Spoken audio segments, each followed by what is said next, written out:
Hey, Chris Cavalier here. We are going to play Hard West on hard difficulty. So as you can see here, I have gone through and beat the game on medium difficulty for all the scenarios. It was quite fun, I must say. So what we're going to do now is we are going to go ahead and restart this scenario, the first scenario, and I will take them in an order that is appropriate to finish the story. So we're going to go hard difficulty, we're going to turn on combat injuries, and we're going to turn on Ironman just to make it a little bit more thrilling. Let's go ahead and start the scenario and watch this intro video. The Old West was a hard place.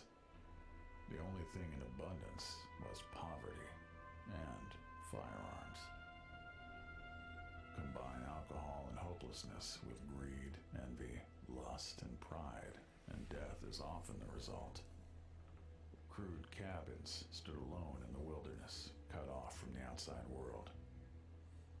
People knew to mind their own business, but isolated, they grew ignorant and superstitious. Some said the devil walked the earth, said lost souls haunted and possessed the living, pushing them past the edge of sanity. In this harsh and dangerous country, no one had it easy, including your family. You were 6 years old when you traveled the Oregon Trail with your mother and father. Food was scarce, and your father, despite being a fine tracker and a crack shot, failed to find any game. It was as if every animal on the trail was spooked by some evil force. Your old man found a small village and tried to trade equipment for food. But this village was overrun by outlaws.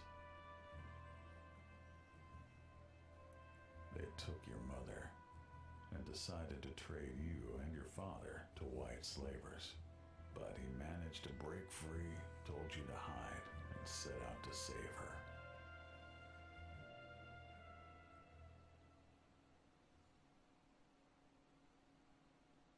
Hey, there we go. There's the opening story.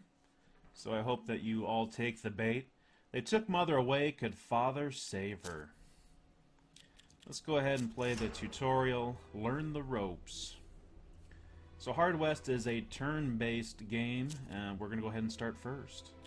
So in this mission, your father must rescue your mother who's been kidnapped by evil men. So it is telling us to move straight ahead here into this half cover. You can actually move twice, or you can move once and kind of just run to a particular area, but since this is a tutorial, we'll follow along with that. So cover, we basically are going to have half cover and full cover. Full cover is going to be the best protection, obviously. So we have detected an enemy. If they have this red shield icon, they are enemies, and we should shoot them, obviously.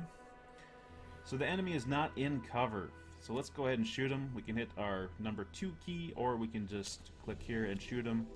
We have a 70% chance to do 4 damage to him. He only has 2 hit points, which is denoted here. So we will definitely kill him if we hit him. So that looks good. So action points. Each character starts with 2 action points. If they use them all up, their turn is over. Once all of your characters have used up all their action points, it is then the enemy's turn. Pretty standard, really. Okay, so he shot at us. We lost 40 luck in that process. So each character has a certain amount of luck. High luck protects you from enemy shots, but when they miss, luck is depleted. So it says here, enemy is in cover. You can bypass their cover by flanking them. And yes, we will flank him. So we just moved once. We're still going to have 1 action point, and with that 1 action point, we are going to shoot him. We have a 68% chance to do 4 damage. I should say we have a 68% chance to hit. And if we hit, we're going to do 4 damage. I guess that would be a more correct way of saying it. So it says here, remember to reload often. Many weapons reload only a couple rounds at a time.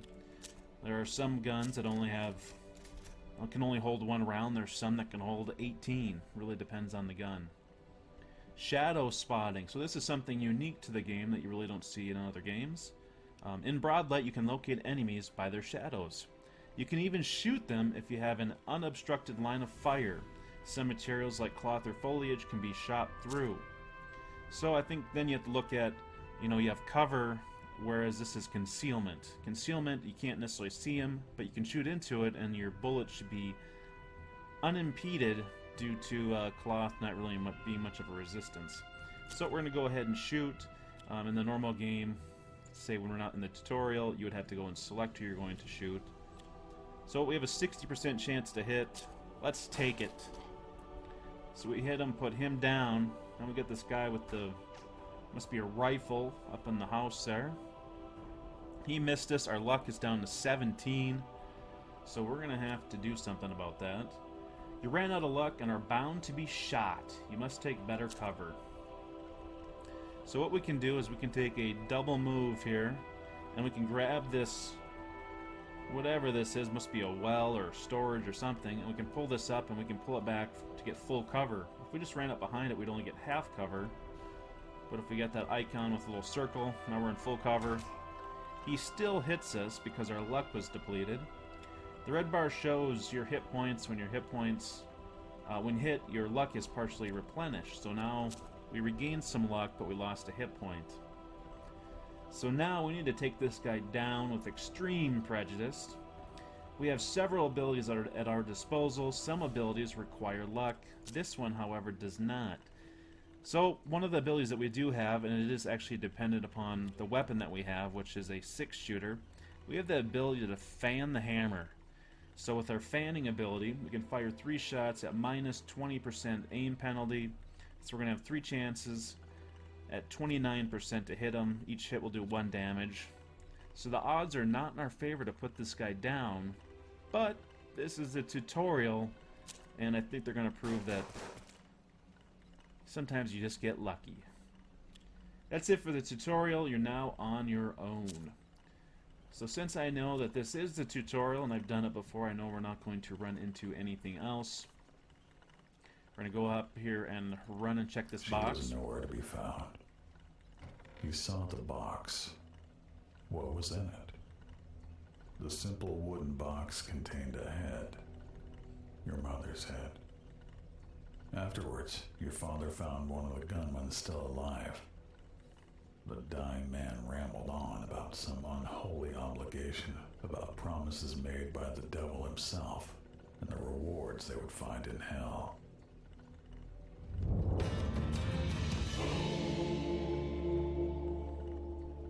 There we go. It kind of has a spaghetti western type of start, if you will. And since our father doesn't really have a name, it kind of is the man with no name. If only your prospecting was lucky enough, you could get on the Oregon Trail again. You and your father were alive, but all your supplies were destroyed. No way you'd make it to Oregon now. Your father decided to stay put and build a life right there. Many years passed, and you grew up. You became a man. So after the fight, the two of you took over the ruined rail yard company buildings and tried your hands at farming. The soil was dry and the land was dangerous. You spent 10 long years scratching out an existence from the dirt. Now you were grown, you figured the two of you should try for the Oregon again. It's what Mother would have wanted. Gold! Who would have thought they'd find it here? And just when you needed cash for your journey. Time to strike it rich and get out of town before the outlaws and madmen showed up. They always do. The masked man controlled all the gold mining. His henchmen sold you a license that let you run 9 prospecting operations. So the game does have some out-of-combat resource management, Oregon Trail-esque type of game. So it kind of breaks up the fighting, and the fighting breaks up this resource management story type of stuff. So let's go ahead and check out this neighbor's house here, and I just right-clicked on it. So the neighbor's house, it looked like the nearby farmhouse was inhabited. You paid them a visit, and they turned out to be kind people. You exchanged pleasantries and the customary promises to help one another. More importantly, you met Florence. their beautiful, kind-hearted daughter. All you exchanged were a few glances, but you found yourself smitten. Not interested in prospecting themselves, the neighbors tipped you off about a couple of promising spots. From the day you first laid eyes on Florence, she was all you could think about. It wasn't just desire that she inspired in you. It was the way she saw the best in you, the way she made you feel. I'm just hoping that she can wash my blue jeans. We've been toiling in this dirt all this time. Okay, so the Tranquil Meadow. You notice a young native woman with a basket picking flowers and carefully selecting herbs. Initially startled by your arrival, she then offered you healing herbs for sale. So she wants us to buy them for 35 bucks. You can see up here we only have 35 bucks. But we can peek into our basket and we can see that what they look like. So we're going to go search for them ourselves. Observant and lucky, you picked the correct herbs. Okay, so we picked up 3 dried healing herbs. You gotta like that. Warren's luck dropped down -30, so our next combat, it'll be like 70 or so. So let's see here, what all do we have for options? So we can go to these different mines here. We have this ugly ditch, or we can go to this prospector camp. Let's go to this camp first to see what they have to say. Prospectors led by Alexander Kane had been collecting gold using rinse pans. Kane had vast knowledge of placer gold retrieving techniques. So we can learn advanced techniques from him if we have the gold, which we currently do not. So let's go and check these places out. We're going to go to the ugly ditch. Everyone said there was placer gold down in the ditch, but most of it was buried deep under hard rock. So we're going to spend 15 gold and dig around a bit. We net 16 gold down here in the bottom right. You can kind of see what it says. So we are rich beyond our means. We now have 51 gold. Okay, so we could spend 40 and dig here again, but I think we're going to shift around and check all these places out.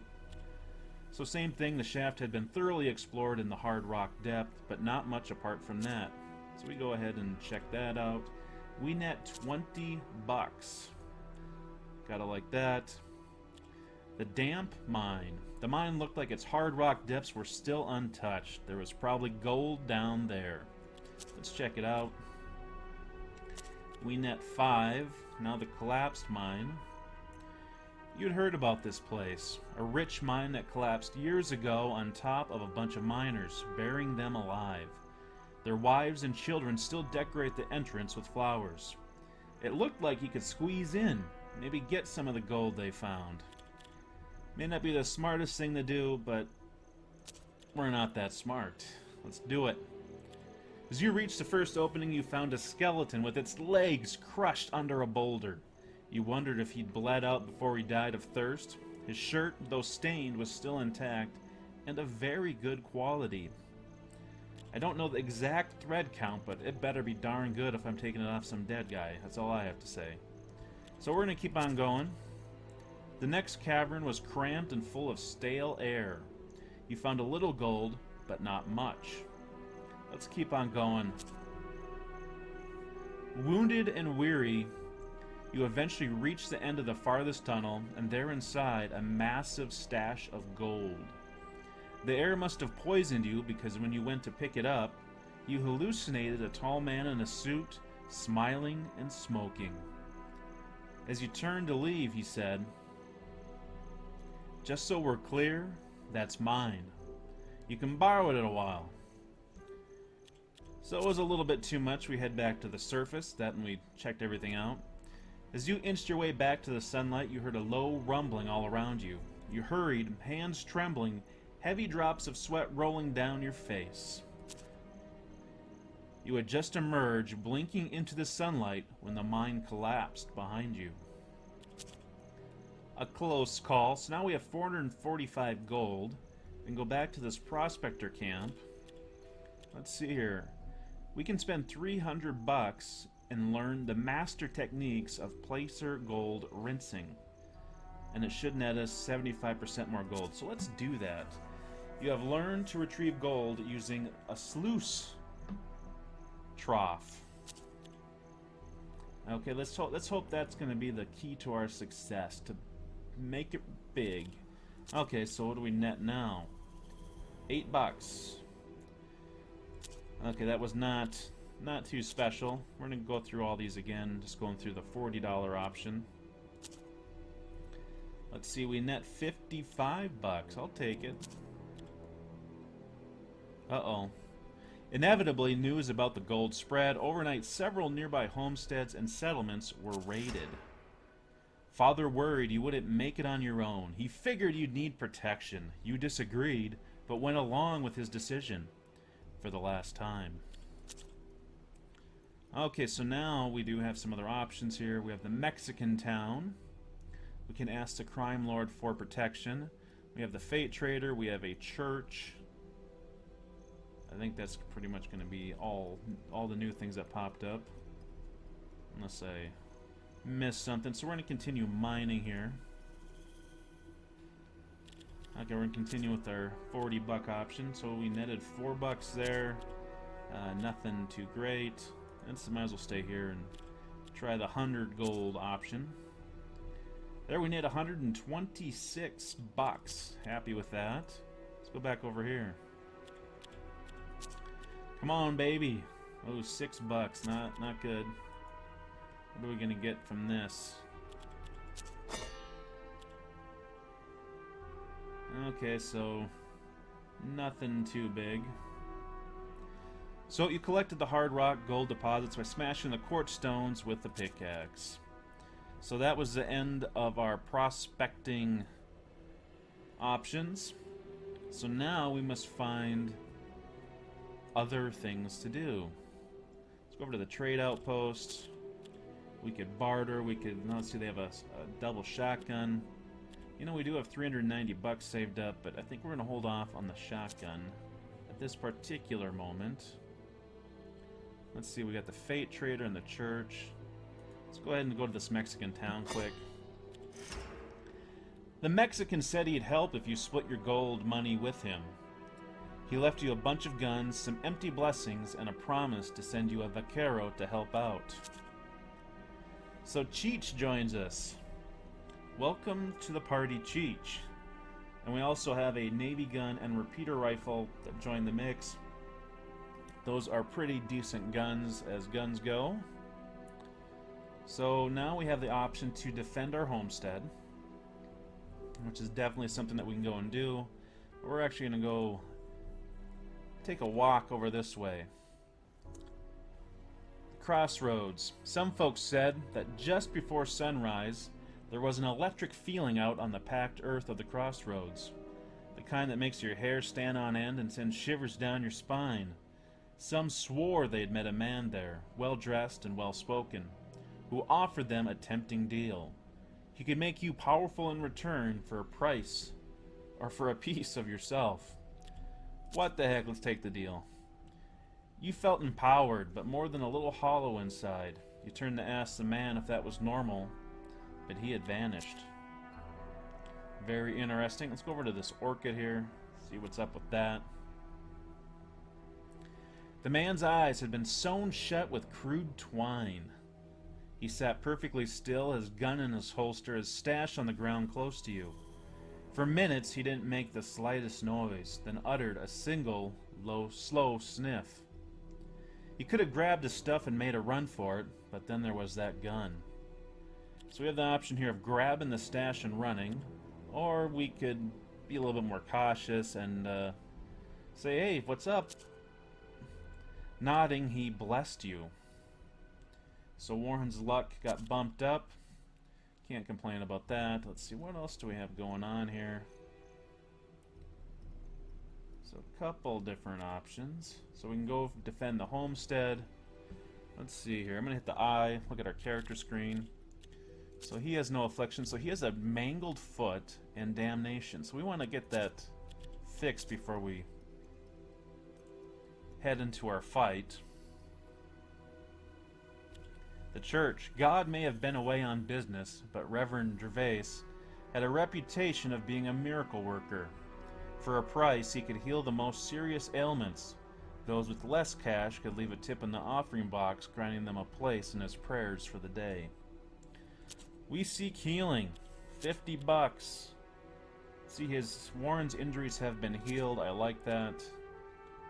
Let's see, we could also make a prayer here. Oh, what the heck. Warren is now affected by Blessed Aim. We'll take that. Let's see exactly, what does Blessed Aim do?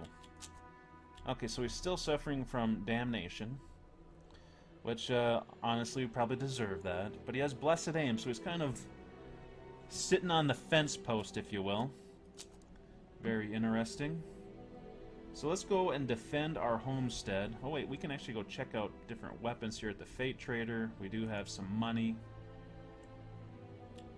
Okay, you came across a shady character in a peculiar clothing and by a bizarre market stand. He said that his trinkets will only reveal themselves to you when you deserve so. Okay, that is very interesting. So let's see here. Father has a 6-shooter. Warren has a 6-shooter. And our Vaquero, Cheech, has a Western rifle and sawed-off Cobra, which is an excellent close-up weapon. So you can actually have 2 different weapons, so we might actually want to look into that particular option. So we do have a repeater rifle and a Navy gun, which would give us 2 additional weapons, which we could fill out our weapon slots with. However, the Navy gun and the 6-shooter are very similar. The Navy gun's a little bit better. Let's see here. So here is like a sniper rifle, holds 1 shot, plus 15 aim, which is amazing. Damage of 6. The Judicator is one of the better pistols, and it allows you to fan the hammer, gives you an aim of 10, and does 4 damage and holds 6 rounds. The Repeater rifle is one of my favorites. Gives you 10 aim, does 4 damage, and holds 16 rounds, which is pretty good. The Shotgun Revolver is kind of a bizarre weapon. Holds 18 rounds, does 5 damage. It also has the option of doing a cone shot, which is basically going to be your cone-shaped AoE. I'm not a big fan of the AoE. We'll show it to you, just so you know what it's like.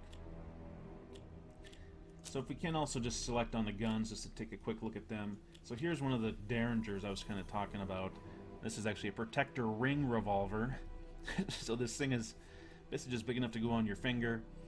It does not do a lot of damage, it only does 3 damage. Holds 6 shots, which is pretty amazing. You can also get 2 shots per turn, which is pretty good. It, however, only does 3 damage, 0 heat, which, if you can look at the weapon down there under its description, 0 heat, so you could walk right by people and they would not consider you a threat. The One-Armed Bandit's a pistol, it only holds 1 shot, same with the Flintlock. The Holy Musket's another sniper type of rifle, and the Judge is also a sniper type of rifle that does great damage at 12 damage. We may consider picking something up here. We have 315 gold. I think I'm definitely going to pick up the Judicator, and I'm definitely going to pick up the repeating rifle. See, 110 bucks. You know, that's pretty good. See, what kind of talismans we have? We have the Sturdy Shoes, which gives us some bonus to movement. The Bloodstained Shirt protects you from crippling injuries. Since we did pick that option when we selected our difficulty, that could definitely be an option. Let's see what they have for other talismans. The Tournament Trophy regenerates your luck in combat. It doesn't specify as to how much. The Serpent Amulet gives you some extra defense and also adds a +1 damage. You know, that is actually pretty good. The +1 damage can be pretty significant, and I have a feeling that in the hard difficulty, guys will have more hit points, so you'll need to do more damage. The Oxen Skull, it's going to give us +4 hit points and a -2 to our luck. You know, that could be very nice. The Weird Monocle could also be very good with its +10 aim, +12 sight. Let's see here, what do we got? We have no item of that nature. I'm almost thinking Serpent Amulet, just so I can do a little bit more damage. I think I might do that. Let's see, that'd be 190. I could go with one more. Question is that a good move or not? Kind of like the Weird Monocle. Let's go with the weird monocle. That's right, we do have the bloodstained shirt. Why did that not show? Oh, there it is. We got the sturdy shoes. Maybe we should sell the sturdy shoes. Actually, we're gonna get rid of the bloodstained shirt. I can handle the injuries. You can usually get those healed. So that'll offset our spending somewhat. Let's go ahead and confirm that. So we're down to 65 gold. We got some additional weapons. Now I think we are ready to go defend the homestead. Let's do it. Okay, the bandits were coming. It was the hour of reckoning. So we're going to go ahead and take up some defensive positions here. So before we go into combat, it's going to say, you know, do you have all your weapons that you want and all that. Let's see here. Let's go ahead and open up our card screen first. So let's see if we can have the Unholy Power, Ricochet. Unholy Power basically is going to give us a bunch of hit points if we use that ability. Smell Blood, which I've never used. And then Ten of Clubs, Vengeance. Survive a fatal shot. If you kill your killer, you'll make it. Otherwise, you'll die. Let's see, so a couple aim bonuses. So Cheech only has 5 hit points. Warren, why do you only have 5 hit points? I must have took your item away, or...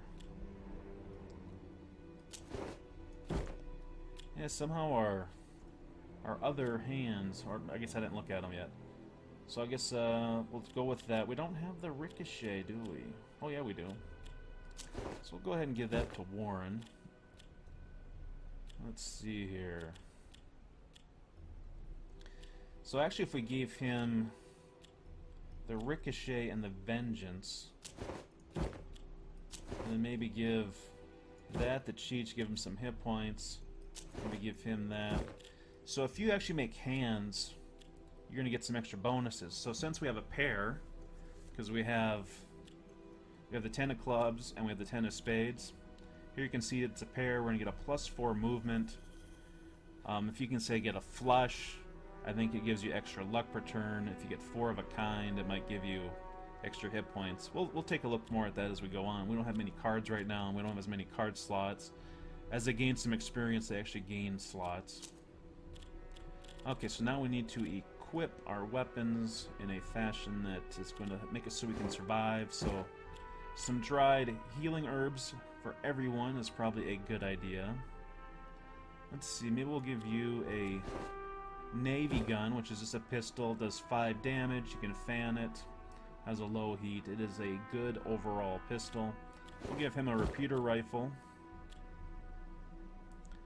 Let's see here, we could give him a relic. What do we have? Sturdy shoes. I was thinking the weird monocle for him. Gives him an extra aim bonus and some sight bonus. So for Warren, I think we're going to give him the Judicator, which gives him an aim bonus. He can fan the hammer if he wants. We'll also give him a repeater rifle. And then we are going to give him the Serpent Amulet, which is going to give him some extra defense. And make it so he does 1 more damage. So he's in a dangerous spot where he only has 5 hit points. So we're going to have to kind of keep him in a safe spot. But he's also going to have the Ricochet ability, which is going to be very interesting. That's right, he does have the big aim bonus from the Blessed Aim. Let's see here. Maybe we want to give him... No, I think we'll go with that. We'll give him some healing herbs. And our boy Cheech, he has a sawed-off Cobra and he has a Western rifle. We'll stick with that. I think we'll give him the sturdy shoes, which will give him some extra movement. We'll give him some herbs. And then I think we are good to go. Let's proceed to combat. Hard difficulty. You are well armed and prepared to defend your home from the bad men. So if Cheech dies, it's going to cost us 200 bucks. So let's try not to have Cheech die, and then if anybody else dies, we got to start over. So I think we're going to go with a no dying policy. Okay, so we only see one person out there. She is way out there. Can everybody see her? So he cannot see her. So I'm thinking we just want to kind of keep him out of sight. So maybe have him duck back there. You know, he could do the Unholy Power, would be interesting. Maybe we will next turn. So him, I'm going to actually move him out of sight as well. He could actually try to take her down by fanning the hammer, but as you can see, it is going to be a 24% chance to do 1 damage. I have 3 chances at it, but I think we just go ahead and let her move in. So we're going to get out of sight. And then, let's see here, Warren is in half cover behind this window. So what I think we're going to do with him...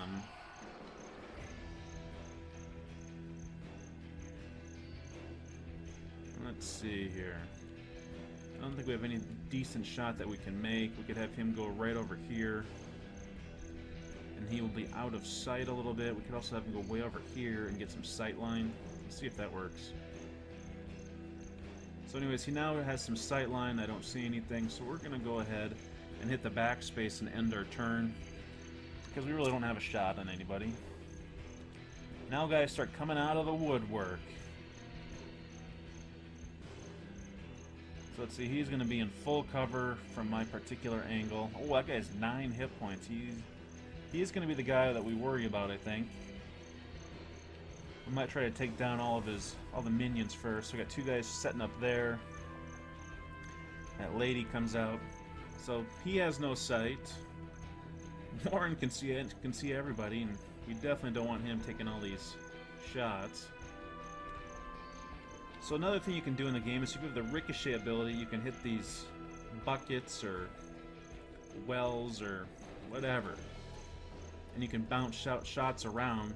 So one thing you can do with him is you can actually put him out of sight. So we could say put him over here.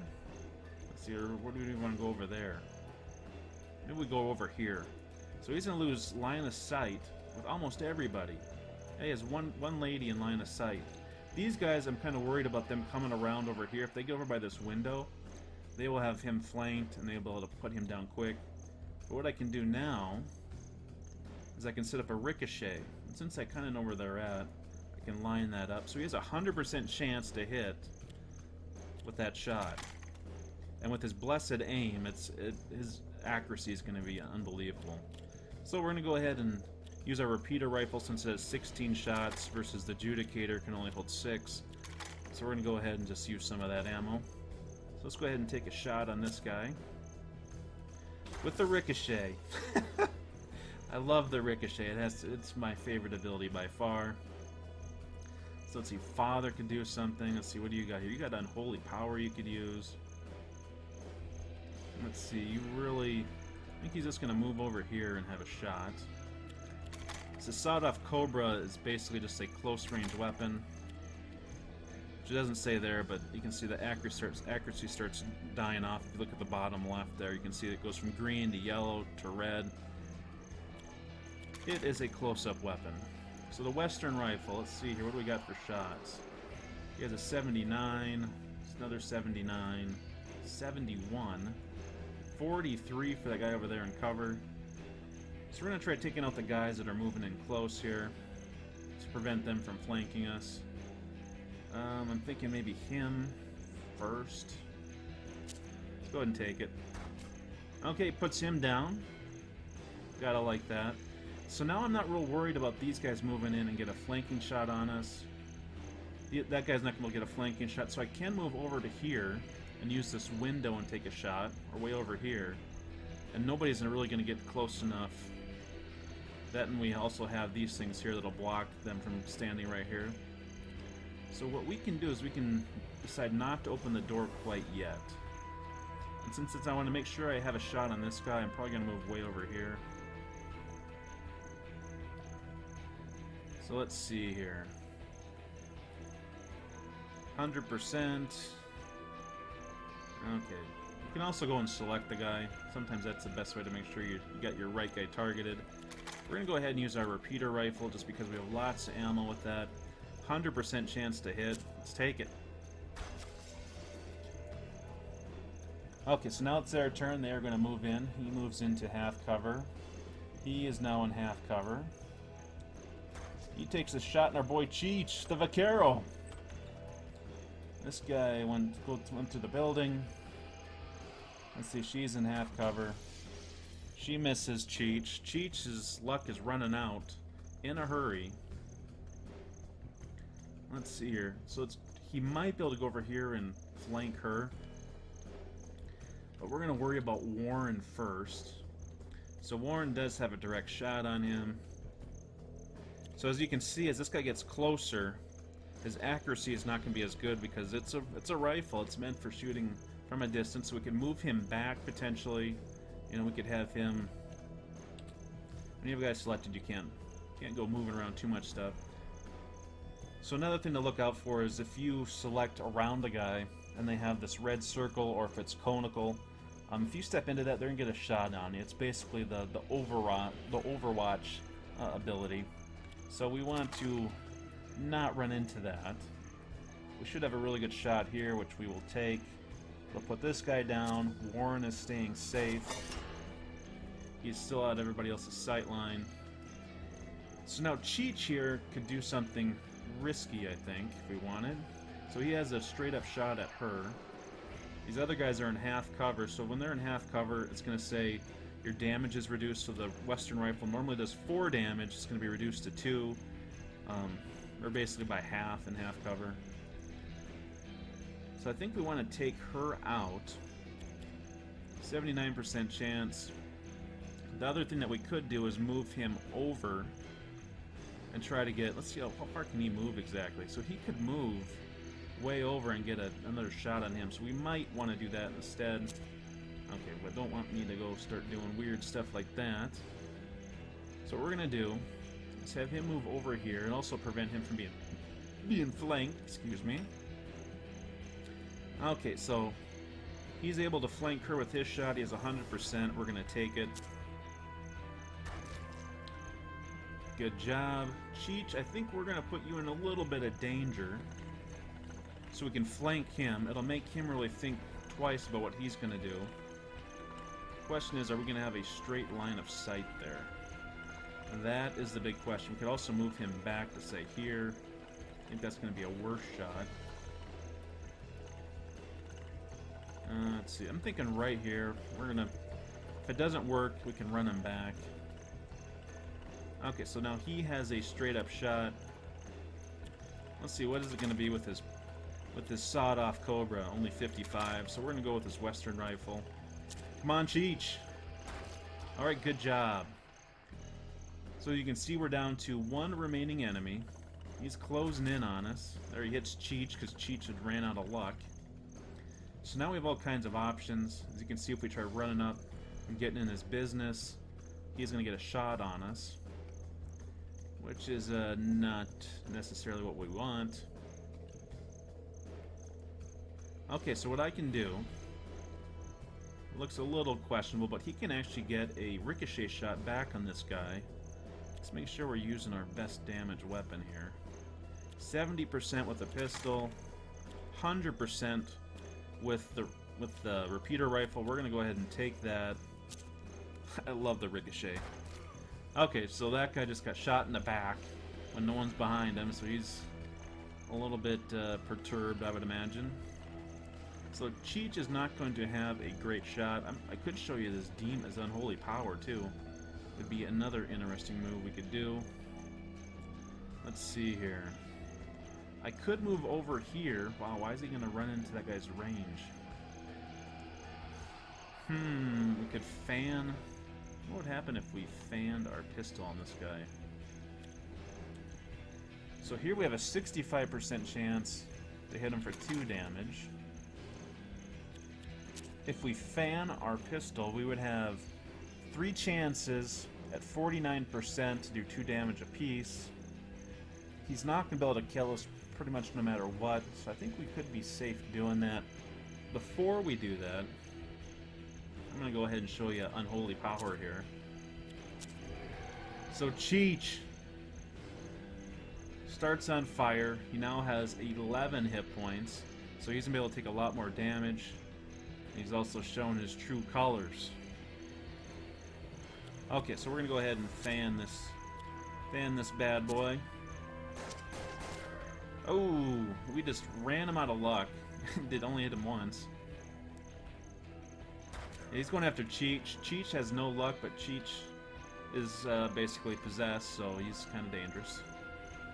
And Warren can finish him off as he didn't get out of the ricochet danger. Okay, so since he's moving away, he's a little bit more difficult to hit. I wonder if we'd have a better shot if we did something else. Because you can get really crazy with the ricochets and say, oh, I'll shoot here, I'll shoot there, I'll shoot there, and then there. And it was pretty close to the same odds, wasn't it? So that was 69. Whereas if we just do one ricochet, yeah, it was a difference of 7%. So not a big difference. So let's go ahead and take the shot. And we shoot him in the back. And everybody lives. We survived our mission on hard difficulty. Which I think the only difference from medium and hard on that particular one was that one guy had some extra hit points. If only your prospecting was lucky enough, you could get on the Oregon Trail again. Though you survived the attack, Father was worried. He said he should build an underground escape tunnel in case of another attack. But he also wanted you to call the shots. Oh, let's go ahead and build it. We got some money to burn. Father said he'd take care of the materials and construction. Meanwhile, the bandits were attacking elsewhere. You ran to make sure Florence was safe. Let's go check out Florence real quick. Florence's parents didn't survive the raid. You found her among the dead weeping. She followed you home and never left. She spoke of it, but brought fresh flowers to their house. She never spoke of it, rather, but brought fresh flowers to their house in their memory every week. While you were gone, your father had a visitor, a well-dressed gentleman with a peculiar accent who seemed to appear out of nowhere. His magnificent cologne almost concealed his curious sulfur aroma. Could he be? No, that was madness. The gentleman was quite persuasive, convincing Father to spend most of his cash on a lucky amulet. He was fed up with struggling, running scared from bandits, crime lords, and the weather. He wanted the prospecting business to take off, and fast. Still, though, Father seemed loath to discuss the matter. He downplayed the power of the trinket, insisting it probably wouldn't work. Still, things improved. Father swiftly found new digging sites, and extraction was efficient. Soon he was able to buy a better mining license. So we now have a better mining license, and we have some more sites to take a look at. I think we can zoom over here. You can see we have a couple different sites to look at. A couple more things opened up for places to visit. And all these are pretty much washed up, because all we have left over in this part of the map is the trading outpost. But I think that's going to do it for this video. I'd like to thank you for watching Hard West. On hard mode, I am Chris Cavalier. Thank you for watching.